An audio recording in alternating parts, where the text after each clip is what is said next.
Today I'll be talking a little bit about some up and coming and a little bit about current approaches for breast cancer that has metastasized to the brain. So a little bit of background, up to 30% of women who are diagnosed with early stage breast cancer later develop metastases in various organs, including the brain. And about 10 to 15% of people who have stage 4 breast cancer have brain metastases. So it's a pretty big problem. Breast cancer metastases are a worldwide issue, and we'll talk a bit about why it's such a problem, including going over the blood-brain barrier disruption, as well as current treatments and their limitations, and a little bit about newly emerging therapies that may overcome some of those barriers. So breast cancer is largely categorized into 5 molecular subgroups, and that includes luminal A, luminal B, luminal B-like, triple negative, and HER2 positive breast cancer. HER2 positive and triple negative cancers are generally regarded as more aggressive than the luminal subtypes, and patients who develop brain metastases, the majority of them have primary tumors that are in the triple negative or HER2 positive category. So as breast cancer develops, the tumor grows in the breast tissue, and then as the disease progresses, the malignant cells will break into the blood vessels in the vascular system and then make their way to the central nervous system, and ultimately breaking through the blood-brain barrier to eventually take up residence in the vasculature in the brain. And this is where they then grow into new cancerous lesions. So as I mentioned, the cancer cells break into the vascular and lymphatic system, originating from the breast tissue. They basically just ride the vascular system, and the brain has a very intricate vascular system. So once they make it through the blood-brain barrier, they have ample opportunity to, the brain basically provides a perfect breeding ground for these malignant cells to reside and create new tumors. So the blood-brain barrier is a very important point of consideration when it comes to brain malignancies. The barrier consists of 3 key components: the endothelial cell layer, astrocytes, and parasites. There are also tight junctions that are upregulated by factors secreted by astrocytes. These tight junctions are embedded in the endothelial cell layer to create a diffusion barrier, which results in preventing most molecules and substances from reaching the brain. So as we all know, the blood-brain barrier is a significant obstacle whenever it comes to treating anything that has to do with the central nervous system in any disease, not just cancer. So as I mentioned, these malignant cells have to break through the blood-brain barrier in order to reach the brain. And this disruption of the barrier occurs via tight junction cleavage, which makes it possible for the endothelial cell layer to then be permeabilized. And ultimately, this is detrimental, but could also be beneficial as it allows for more water-soluble molecules and cytotoxic agents to breach the barrier as well. So this can be somewhat beneficial when considering therapies, as there's less of an obstacle for,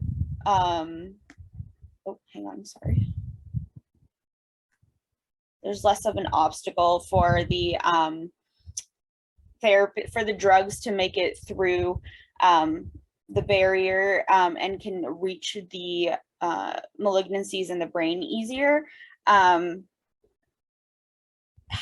when they are normally incapable of doing so in a healthy person. Some of these compounds have actually been studied, and that includes things like cisplatin and etoposide, which have been proven to be effective against metastases stemming from breast cancer. However, at the same time, it is also difficult to predict drug concentrations that will pass the barrier and reach the tumors in the brain. In some cases, the drug may not be able to pass the barrier regardless of the cancer cell disruption. And in these cases, a catheter can be surgically inserted for direct delivery of the drug into the brain. So as I mentioned, HER2 positive cancers are regarded as a very aggressive form of breast cancer. Overexpression of the human epidermal growth factor receptor 2, or HER2, is apparent in around 20% of breast cancer patients, so a pretty significant portion. HER2 protein receptors normally play a role in controlling growth, division, and repairment of healthy breast cells. And elevated levels of the HER2 proteins, HER2 receptor proteins, indicate rapid growth and proliferation of these cells. So because it is such, HER2 positive cancer is so aggressive, it's important to understand the mechanism of the HER2 signaling pathway in order to take advantage of it as potential targets for novel therapies. So the HER2 signaling pathway is activated by dimerization of HER2 to another protein. Current breast cancer brain metastases treatments focus on the HER2 pathway, as well as VEGF and EGFR and P13K pathways. So basically what happens is that if HER2 is inhibited, this results in reduced EFGR signaling, which is what contributes to cell proliferation. So ultimately, inhibiting HER2 will reduce cell proliferation.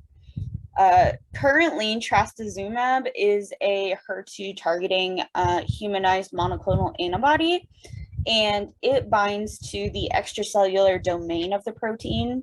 Currently, trastuzumab is used in the clinic as either a monotherapy or in combination with something like chemotherapy. This drug targets the binding domain of HER2, and it inhibits the dimerization and ultimately results in blocking the cell signaling pathway.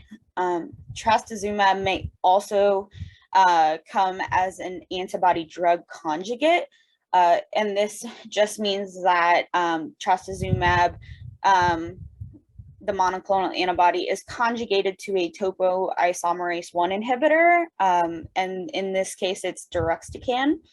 And this antibody drug conjugate therapy has been shown to have around 60% overall response and actually up to 97% disease control in patients. So that's a pretty significant increase. And because of this, trastuzumab and its combined therapies, whether it be chemotherapy or deruxtecan, has become a cornerstone of treatment for HER2 positive metastatic breast cancer. However, despite this seemingly miracle drug improving the prognosis and long-term survival of patients, it does have a few drawbacks. A follow-up study looked at patients 11 years after treatment, and it showed that about a little over a year after treatment, there's no additional benefit of receiving that treatment, and about 25% of patients developed a recurrence of their cancer. Resistance to trastuzumab has also been observed. About 65% of patients that have HER2 positive breast cancer that receive trastuzumab initially did not respond, and about 70% of patients a year after the initial treatment had further progression of their cancer. But despite these negative drawbacks, trastuzumab still remains the primary treatment option for HER2 positive breast cancer, even in advanced stages where it's malignant in other organs of the body. And this is primarily due to its established efficacy and safety, largely. So in terms of newer developments, some recent second-generation studies have led to the approval of a novel HER2 targeting agent, and this includes pertuzumab and tyrosine kinase inhibitors like lapatinib and tucatinib, as well as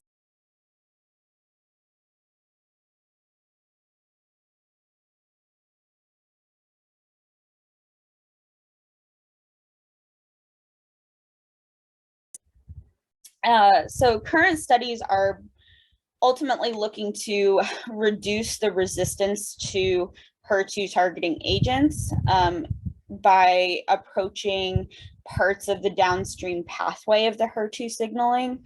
And a potential improvement that could come from this is by inhibiting the phosphoinositide 3 kinase enzyme, the PI3K pathway. And this pathway is crucial for cell survival. So inhibiting that pathway would ultimately lead to cell death. Now, pathophysiological pathways of the HER2 cascade have been thus far pretty poorly mapped out. They're not fully known. So ultimately, more research is needed in order to further improve treatments and create novel therapies by either combining different HER2 targeting agents or decreasing cell resistance to HER2 targeting antibodies. So as I also mentioned, luminal A and B cancers are also the most common subtypes of breast cancer. There's a slight difference between luminal A and luminal B. Some notable differences is that some common things is that both cancers consist of two main types. They're the two main types of breast cancer. They both display estrogen receptors. They are typically identified using IHC-based markers, but the most notable difference between the two groups is that luminal B cancers have a higher proliferation rate of the cancer cells. Typically, this is associated with the Ki67 protein levels. They're more highly expressed in luminal B cancer than in luminal A. Another notable difference is that luminal B cancer cells can also express fewer estrogen receptors. So as a consequence, they can be less sensitive to endocrine treatment. So really, this type of cancer responds much better to chemotherapy treatments than luminal A cancer types, which are usually treated with endocrine therapies. Luminal B also tends to express more growth factors, and it can express both progesterone positive and progesterone negative phenotypes. So it can also mildly express HER2 proteins, and that's also associated with cellular proliferation. So all of these factors generally lead to luminal B having a slightly worse prognosis than luminal A cancers, which luminal A cancer is essentially both progesterone and estrogen receptor positive, and has a low presence of Ki67 proteins, so it has a lower proliferation rate. Treatment of these cancers primarily includes, as I mentioned, endocrine therapy. Due to high levels of hormone receptors, luminal A often responds to endocrine therapy quite well. The front of the line treatment is usually a selective estrogen receptor modulator, or SERM, and typically that's tamoxifen. And the way these drugs act is by acting on the estrogen receptors, which then targets the cancer cells, and inhibiting the estrogen receptors can lead to prevention of the cancer cells from getting the necessary components needed for the cellular growth and proliferation. And this eventually leads to cellular apoptosis. Luminal B cancers, because they tend to be more aggressive, usually require a combination of therapies, but can also include the endocrine therapies. So breast cancer cells have been shown to have the ability to undergo an epithelial to mesenchymal transition, and that allows them to lose their epithelial cell phenotype, specifically the tight junctions and cytoskeleton. And this ultimately allows for a more motile and invasive phenotype, and is more likely to become resistant to treatment. So studies have shown that p-STAT3 positive reactive astrocytes block CD8 positive cytotoxic T cells from the cancer cells, and they also upregulate programmed cell death 1, like programmed cell death ligand 1, PDL1, as well as vascular endothelial growth factor A, or VEGF-A, in addition to survival genes in cancers like protocadherin 7.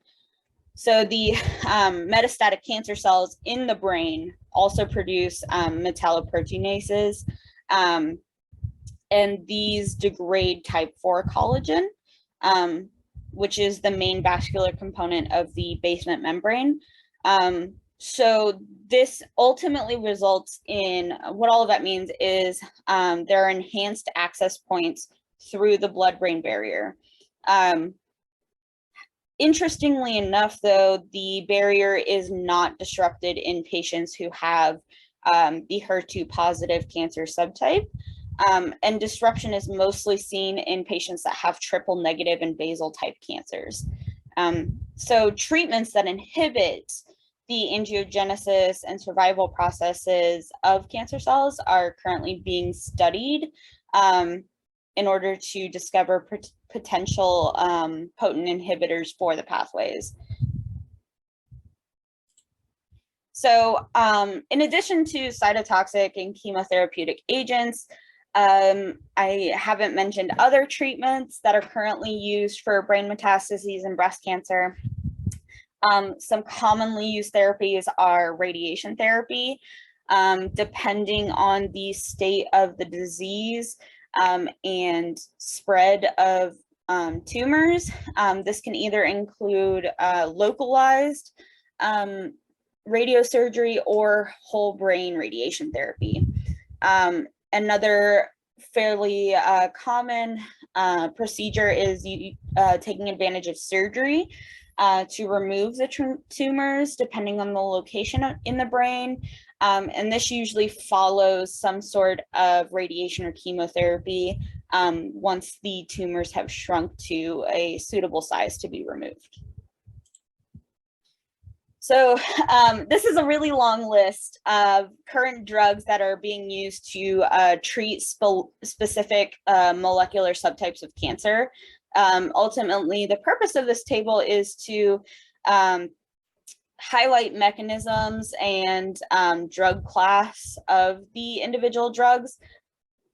It's a little too long to get into detail about every little drug, but you can see here on this list, I have already briefly touched on the mechanism of kinase inhibitors and monoclonal antibodies. as well as antibody drug conjugates in HER2 positive cancer. And then on the second half of the table, I have touched on tamoxifen, which is a selective estrogen receptor modulator. So there are developing promising categories of biomarkers for metastases in the brain. And these include non-coding RNA, as well as differentially expressed genes between the primary cancer tumors and the brain metastases. Ultimately, this is important because it's important to understand the microenvironment of the tumors. They may change from the primary tumors once they have metastasized to other organs. So it's important to be able to identify what is happening in those tumors.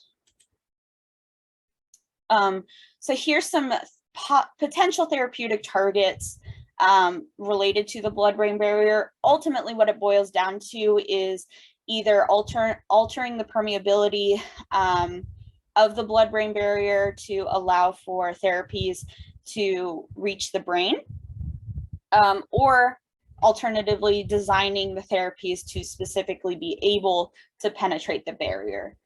And theoretically, this would inhibit proliferation and further development of the tumors. So, oh, sorry. I touched on HER2 positive and luminal type cancers. I haven't gone over triple negative cancer.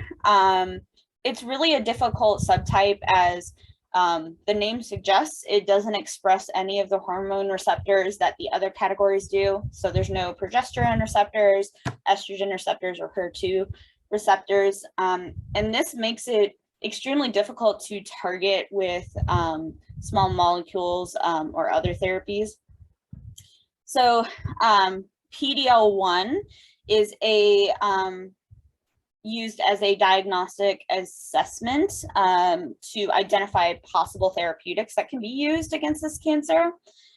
Immune checkpoint inhibitors like this name is hard, atezolizumab, or alternatively pembrolizumab, are currently used for metastatic triple negative breast cancer.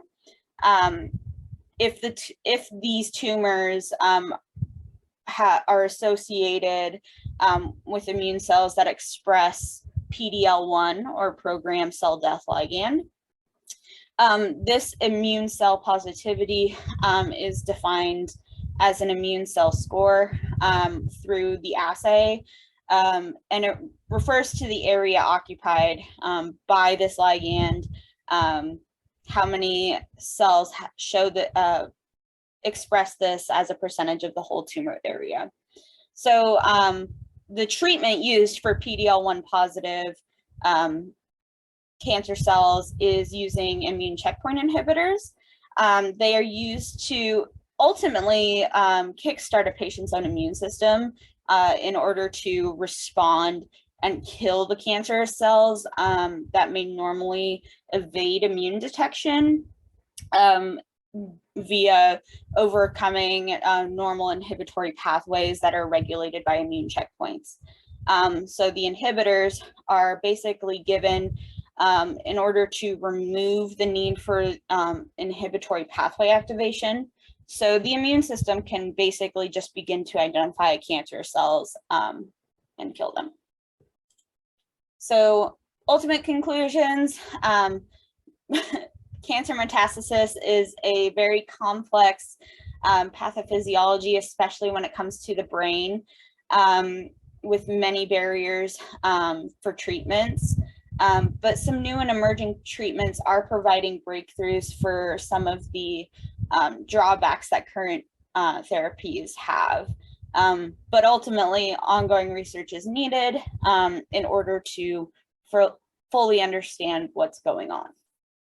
So with that, thank you.